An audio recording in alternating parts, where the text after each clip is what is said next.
Bener aja pada saat dia dicek, itu tuh makamnya terbalik arahnya kawan online. Dan tahu nggak, itu ternyata adalah sosok dari arwah terpidana mati asal Nigeria. Loh, merinding gua. Walaupun siang hari tetap merinding.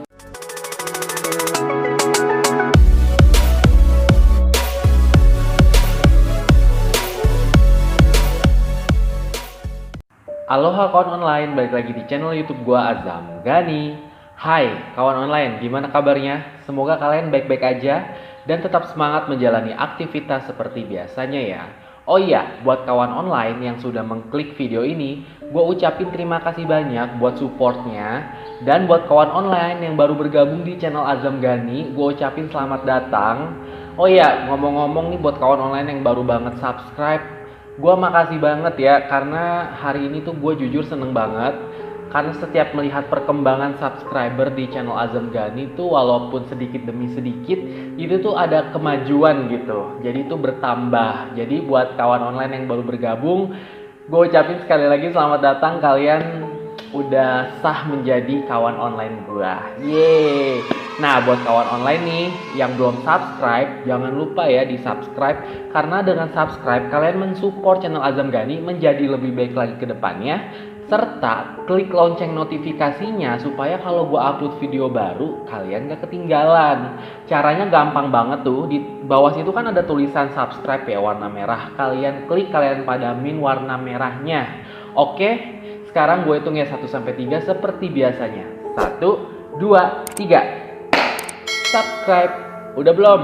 Udah. Oke, terima kasih kawan online. Ya, kawan online, pastinya kalian udah tahu banget kalau misalnya ketemu lagi bersama gua Azam, tandanya kalian kembali lagi di Zam Taror, Azam Cerita Horor. Dimana di episode Zam Taror kali ini gua akan membahas tentang sebuah penjara yang paling horor yang ada di Indonesia, kawan online. Ngomongin masalah penjara yang paling horor yang ada di Indonesia, di pikiran kalian pasti akan munculnya tuh penjara yang mana kalau sekarang gue tanya. Kalau di pikiran gue otomatis itu ya penjara di Pulau Nusa Kambangan. Makanya nih sekarang kita akan bahas misteri Pulau Nusa Kambangan. Nusa Kambangan adalah nama sebuah pulau yang ada di Indonesia. Di dalamnya banyak sekali gedung-gedung penjara atau lembaga permasyarakatan yang emang udah dari dulu tuh terkenal banget. Jadi udah kayak melegenda gitu loh, udah jadi legend.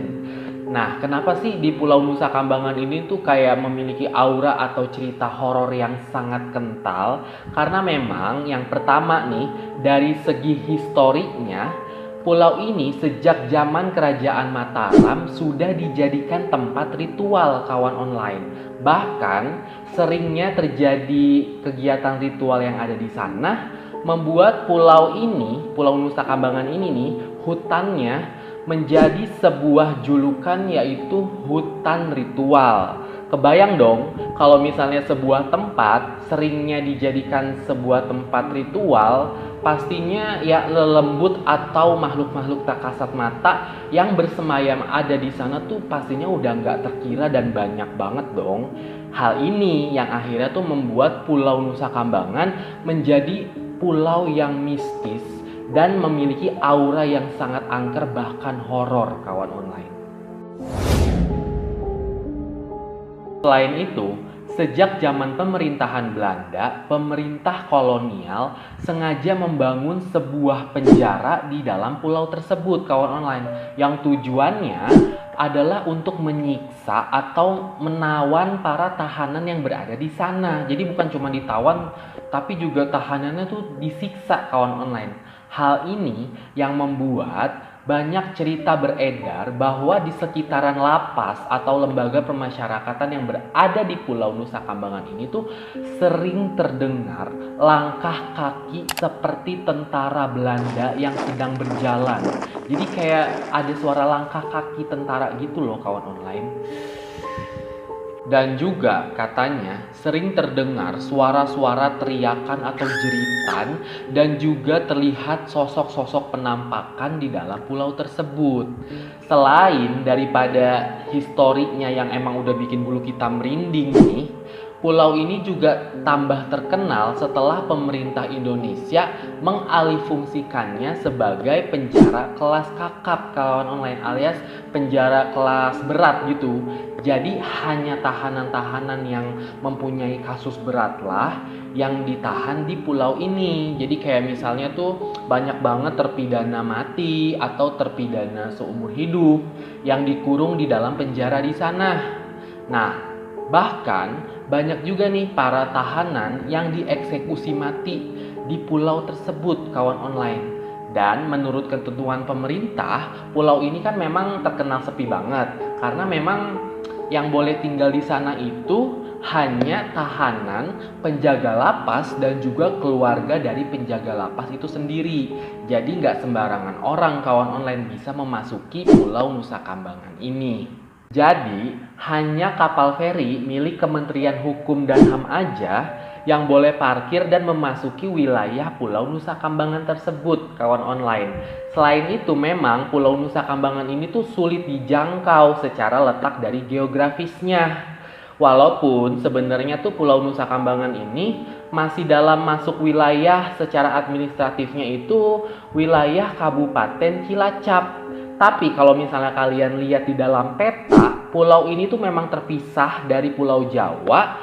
Ya pokoknya tuh kalau di dalam peta tuh letaknya ada di paling bawah gitu. Jadi kayak pulau yang sangat terasingkan gitu loh kawan online. Ya jadi kayak semacam anak bawang yang lagi diasingin sama temen-temennya.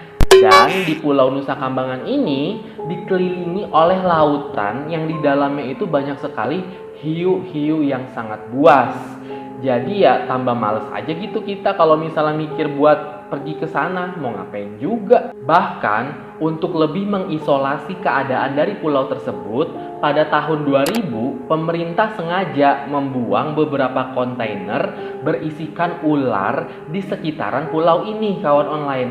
Jadi memang selain pulau ini yang berbahaya, di sana tuh juga nggak ada sinyal kawan online. Jadi percuma kalau misalnya kalian berkunjung ke sana, kalian nggak bisa update di sosial media. Jadi kalian nggak bisa bikin snapgram, nggak bisa bikin upload story WA atau main TikTok mungkin nggak bisa kawan online. Jadi percuma juga kalian ke pulau ini. Di tahun 2007, pemerintah memang sengaja kawan online menghilangkan sinyal di wilayah tersebut atau biasa disebut dengan blank spot. Kenapa? Karena kalau misalnya masih ada sinyal di wilayah itu, yang namanya narapidana, mana tahu kan, walaupun masih ada di dalam jeruji besi, nantinya akan tetap bisa menjalankan bisnis kotor mereka atau kayak menjalankan kejahatan mereka gitu dari dalam penjara. Makanya sengaja tuh dihilangkan sinyalnya dari wilayah itu. Nah, kebayang dong pulau ini tuh seberapa mengerikannya dan sangat terpencilnya karena satu, jauh dari mana-mana. Terus nggak ada sinyal, dikelilingi lautan yang ada hiunya. Nah, mungkin nih para kawan online indigo pasti bisa ngeliat tuh berapa banyak dedemit atau lelembut yang bersemayam di sana. Pokoknya kalau misalnya digambarin tuh, ya dedemitnya tuh ya nggak usah banyak-banyak deh.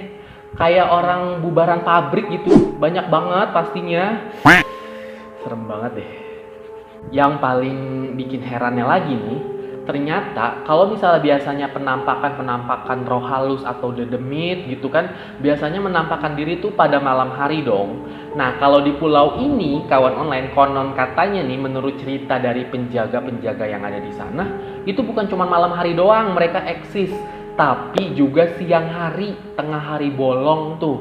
Mereka tuh sering menunjukkan diri mereka kalau mereka tuh ada di sana.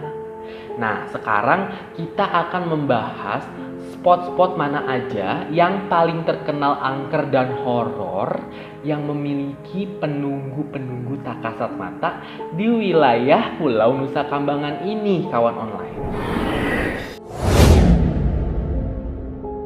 Pertama, ada sebuah pos polisi di daerah yang disebut dengan Tunggal Panaluan. Nah, 1 kilometer dari pos polisi Tunggal Panaluan ini itu tuh ada belokan kawan online, di mana seringnya terjadi kecelakaan. Karena memang belokan ini sangat curam dan di pinggirnya itu langsung tepi jurang. Nah, konon nih banyak banget orang-orang yang kecelakaan di wilayah itu kawan online. Dan akhirnya mereka tuh tercebur atau jatuh ke dalam jurang. Makanya tuh jadi kayak banyak makan korban gitu kawan online. Yang kedua, lapangan tembak tunggal Panaluan. Di tempat ini dulunya berdiri sebuah bangunan penjara yang sekarang sih sebenarnya bangunannya udah nggak ada, bernama Penjara Limus Buntu. Nah, kalau sekarang penjaranya itu udah kosong, bahkan tuh kayak sisa puing-puing aja kawan online, karena memang udah tertutup usia ya. Jadi kayak tinggal puing-puing yang ada pepohonan dan juga lumut-lumut gitu. Nah, di tempat ini sering menjadi tempat eksekusi mati bagi para terpidana. Salah satunya terpidana mati yang bernama Freddy Budiman. Kalian tahu nggak? Freddy Budiman ini adalah salah satu gembong narkoba kelas kakap. Nah, dia itu dieksekusinya di sini. Menurut penjaga, di tempat ini tuh sering banget terlihat sosok-sosok penampakan yang kayak menyerupai gitu loh. Menyerupai manusia kawan online. Yang ketiga, adanya pertigaan Kamboja. Nah, kalau misalnya kita mendengar kata Kamboja atau bunga Kamboja, pasti pikiran kita langsung koneknya itu adalah ke bunga kuburan. Kenapa ya? Kalau misalnya bunga Kamboja itu selalu identik sama pemakaman atau kuburan. Karena nih menurut cerita kawan online, pada zaman dahulu kala nih ada seorang perempuan yang ditinggal meninggal atau ditinggal mati sama pasangannya. Kemudian perempuan itu tuh nangis karena saking depresinya berhari-hari di pemakaman pasangannya tersebut. Nah, setelah itu akhirnya perempuan ini tuh menghilang secara tiba-tiba dan misterius. Dari situlah semenjak dia menghilang, akhirnya tumbuh sebuah pohon bunga Kamboja yang akhirnya menjadi sebuah legenda. Kenapa akhirnya bunga Kamboja itu selalu diidentikan sama pemakaman. Oke kawan online, sekarang kita lanjut ya ke pertigaan Kamboja.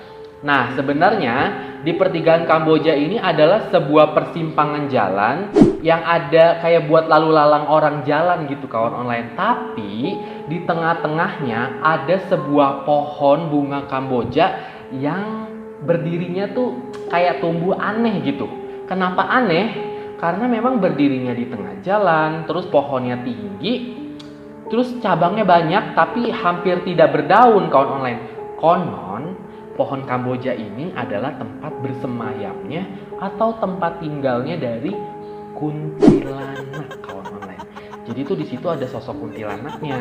Nah, ketika dia kayak menampakkan dirinya, menurut cerita dari seorang penjaga lapas nih, itu pernah ditampakin sosok kuntilanak ini kayak lagi duduk nangkring di atas pohon Kamboja tersebut kawan online. Walaupun gue bikinnya sekarang siang, tetap aja loh gue kalau misalnya bahas yang namanya Mbak Kunti, kenapa ya selalu merinding gitu. Aduh, amit-amit. Makanya pohon bunga Kamboja di pertigaan Kamboja ini gak ada tuh yang berani nebang. Karena gak ada juga yang mau ngambil resiko kawan online. Ya secara manusia aja kalau tempat tinggalnya diusik itu bakalan marah dong. Gimana kalau misalnya lembut kayak gitu? Gak kebayang misalnya dia tuh marah-marah, ngamuk-ngamuk, yang ada tuh semuanya jadi amburadul. Keempat, ada Lembah Nirbaya yang sekarang menjadi fungsinya itu adalah lapas terbuka industri Nusa Kambangan. Di dalam Lembah Nirbaya ini ada sebuah perkebunan di mana tuh sebenarnya adalah tempat berkebunnya bagi para terpidana. Jadi tuh kayak terpidana yang ada di sana tuh sering dipekerjakan sebagai kayak ya berkebun lah gitu sama penjaga lapas yang ada di sana. Tapi tempat ini juga sering dijadikan sebagai lahan eksekusi mati kawan online. Nah, ketika saat ada terpidana yang akan dieksekusi mati di sana, tempat ini akan seketika kayak ditutup dulu secara sementara gitu, sampai akhirnya eksekusinya selesai baru dibuka lagi. Nah, tempat ini kan luas banget tuh. Tidak pernah tuh dikasih tahu di mana letak-letak pastinya. titik-titik atau spot-spot ya terjadinya eksekusi hukuman mati itu kawan online. Sehingga ini yang membuat lapas terbuka industri Nusa Kambangan ini atau Lembah Nirbaya ini tuh menjadi salah satu spot yang angker. Karena memang menurut penjaga lapas dan juga para narapidana yang ada di sana itu sering banget mendengar suara teriakan minta tolong, suara jeritan, terus ada juga tuh kayak penampakan-penampakan, dan mereka tuh menampakkan dirinya yang seperti gue bilang tadi, bukan cuma malam hari kawan online, tapi siang hari. Bahkan ada seorang penjaga lapas bersaksi, dia tuh kayak pernah ditampakin seseorang, dimana tuh seseorang itu tuh bilang untuk benerin makam gua gitu. Dan bener aja pada saat dia dicek, itu tuh makamnya terbalik arahnya kawan online. Dan tahu nggak, itu ternyata adalah sosok dari arwah terpidana mati asal Nigeria. Merinding gua.